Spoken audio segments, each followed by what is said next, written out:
ময়দা, চালের গুঁড়ি, ডালদা আর বিভিন্ন রকম উপকরণ মিশিয়ে একটা ব্যাটার তৈরি করে। সেই ব্যাটারটাই হবে ফোঁটা ফোঁটা ফেলে একটা মিষ্টি তৈরি করে, সেটার নামই বাবরসা। কিন্তু আমাদের এলাকার লোকই এই মিষ্টিটা পছন্দ করে না।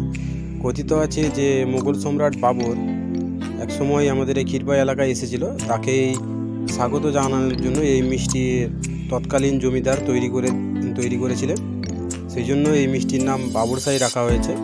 তো এটা আগে পরিবেশন করা হতো মধু দিয়ে, কিন্তু এখন সেই মধু আর তো সেরকমভাবে পাওয়া যায় না, সেই জন্য এখন মিষ্টির রস দিয়ে এটা পরিবেশন হয়।